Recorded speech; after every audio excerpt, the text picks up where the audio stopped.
Experienced clinicians recognise that there are many ways into gender dysphoria, the severe discomfort that some people experience with their body. Historically, there were two main cohorts of people seeking help. Prepubescent gender non-conforming children who were predominantly same-sex attracted, and older heterosexual men.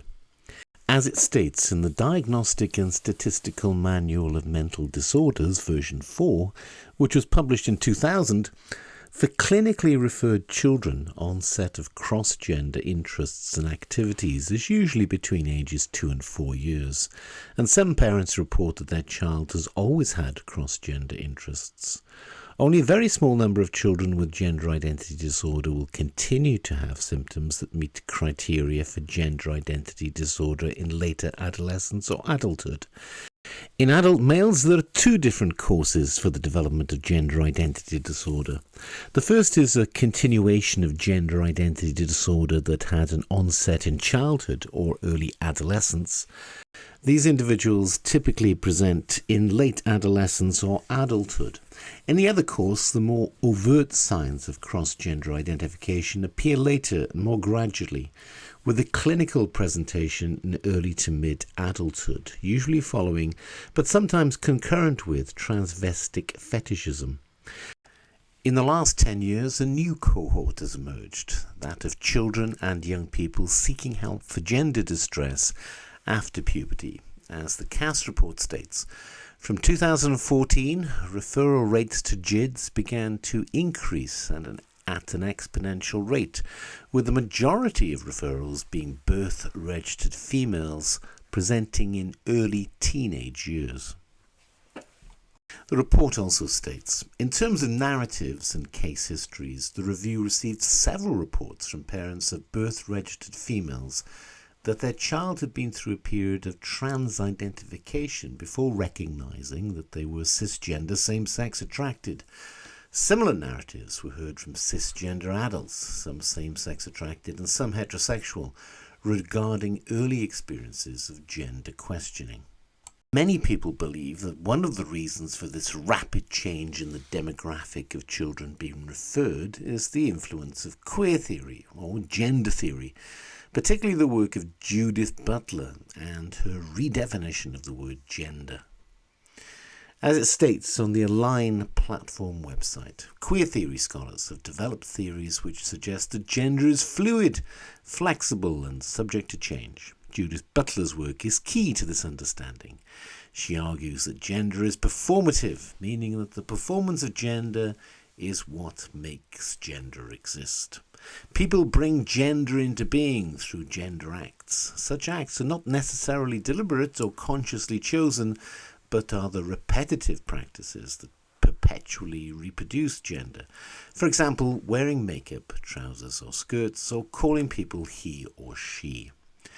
Butler's writings have contributed to an idea that we all have a gender that is independent of our sex, and this idea is being pushed in Welsh schools. In Department of Education draft guidance issued in December 2023, it states, in recent years, we have seen a significant increase in the number of children questioning the way they feel about being a boy or a girl, including their physical attributes of sex and the related ways in which they fit into society.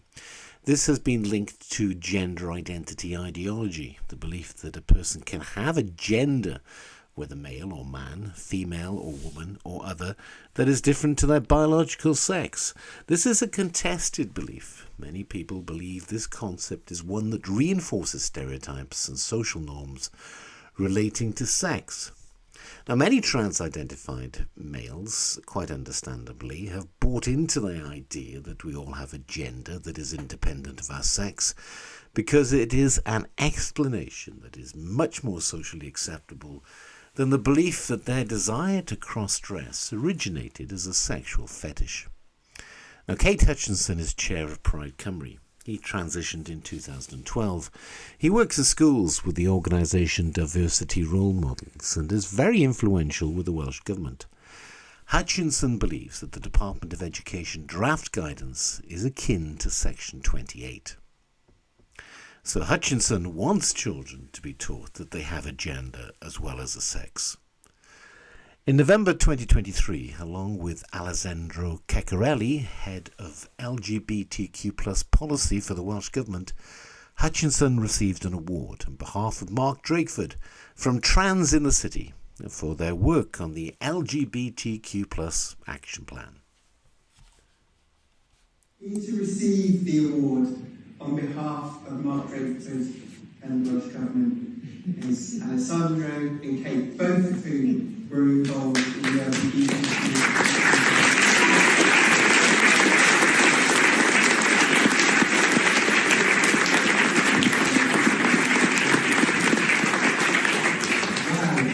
I was not even aware that I was going to end up here tonight until about a few hours ago. I'm just one person who was part of that consultation. I was part of the LGBT expert panel, from the community who helped put together the report that informed the action plan.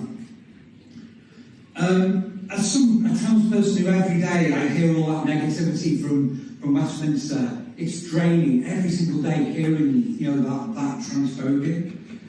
But to live in a country where I hear our government, as in Welsh Government, making continual and consistent positive statements supporting the community, it makes so much difference. It makes you feel supported. Dr. Alessandro Ceccarelli is head of LGBTQ+ policy for the Welsh Government, supporting the government on the development and implementation of the LGBTQ+ Action Plan for Wales. Ceccarelli has been very influenced by queer theory, which he has used to queer archaeology. So, next one. How does one find queer narratives in the objects we unearth? So, it's actually a very interesting question. I guess you're all familiar with the concept of queer. It refers to the broad LGBTQ community and queer theory. In particular, it talks about gender theories or sexuality in more broadly. And yes, it is possible to look at queer narratives in the past through the study of material culture. We have plenty of textual evidence that talk about queer people, but also gender and sexuality broadly. But besides textual record, we can also look at objects that talk about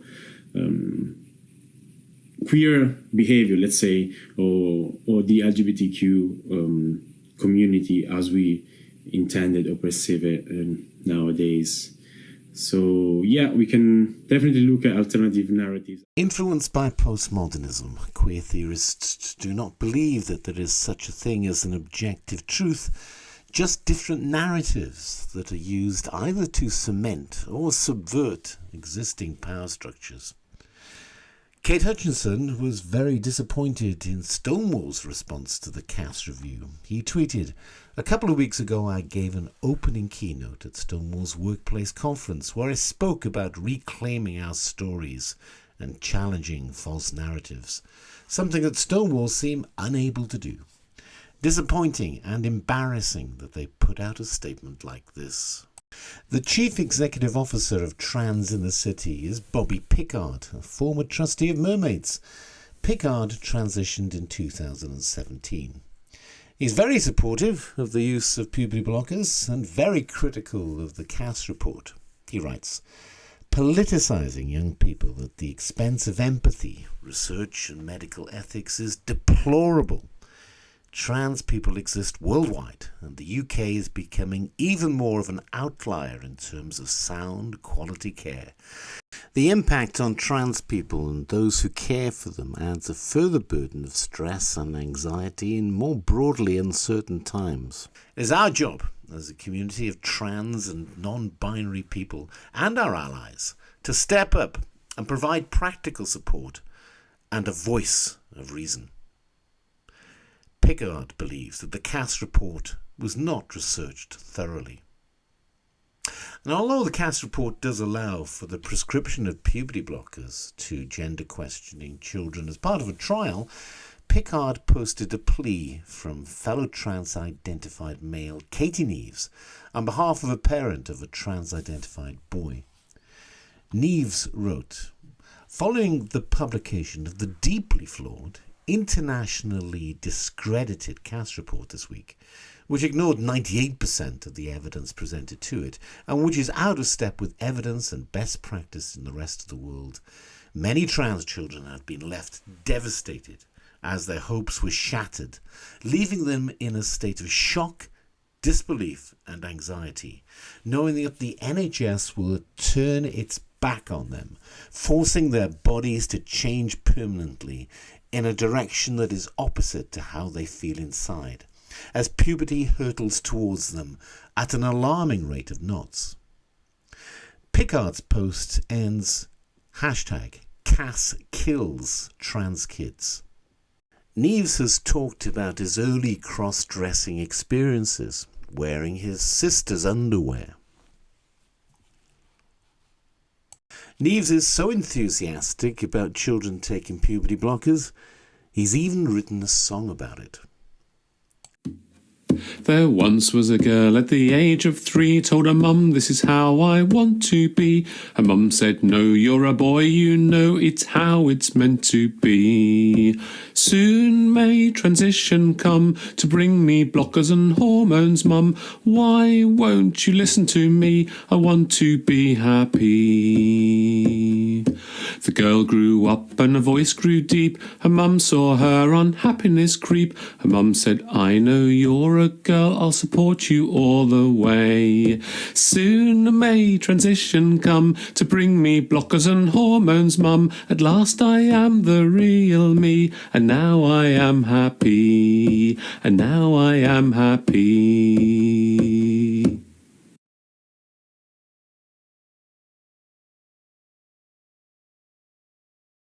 Sarah Maslen is a lesbian and trans ally from the Swansea area who works with young people. She became a director of trans in the city in 2021 and in 2024 became an executive director leading their student ambassador and mentoring stream. She was number 6 on the Wales online Pinc List for 2023. A proud lesbian, Sarah devotes her life to making the world a better place for LGBTQ+ people, particularly the younger generation in Wales, the UK and beyond. Sarah not only supports the Good Vibes LGBTQ+ youth group in Swansea, but plays a part in Pride events across Wales, including Swansea, Cardiff and Cowbridge. Described as simply amazing by those who nominated her, she offers a range of training and consultancy services for schools and other organisations on LGBT+ inclusion. On the Undivided Consultancy Facebook page, it states, "Do you work with children or young people? We are specialists in providing bespoke training packages, consultancy and policy guidance surrounding LGBTQ+ IA inclusion to those in the education sector. Get in touch now to find out more." And 3 ways to refer to families, not mum and dad. For example, the birthing parent or your grown-ups. And welcome to this week's instalment of Flag Friday. This week we are sharing the demi-fluid flag. Demi-fluid is a non-binary gender identity that is partially fluid and partially static. This is different from gender fluid and demi-flux. And this week we're sharing the demi-boy flag. A demi-boy is someone whose gender identity is only partly male, regardless of their assigned gender at birth. Maslen appeared on a YouTube video with gender Nebulous host and trans-identified male Vicky Hodges. She talked about her business. Undivided, I never would have expected 10 years ago when I sort of started this work, or almost 10 years ago, to have been able to do what I've done. And it's been such a journey. I did a lot of training first because obviously I understood a lot of the sexual orientation, but I didn't have personal experience of gender identity. I didn't have personal experience of gender diversity. And I wanted to make sure that what I was doing was, as a trans and non-binary ally, I see my place as someone who can amplify the voices of trans non-binary people and give them platforms that maybe they wouldn't have if I didn't have that opportunity. It's definitely not to speak for them. Or speak instead of them maybe is more accurate. So for me, it's about, but to do so, I needed to educate myself. Growing up, as I said, in the household that I didn't have the knowledge, I didn't have the experience or the exposure. And I wanted to make sure that, I think there was far less misinformation in the media then than there is now, most certainly. Yeah. But there was still enough. And I wanted to make sure that actually I re-educated myself on the topic and to an extent unlearned a whole load of things that were just not accurate at all, so that I had it right. It's been amazing. I've done from teacher training sessions to parent sessions to youth ambassador conferences where I brought young people from across counties to a day full of workshops and rainbows and empowerment and things like that. Some teachers have been very enthusiastic.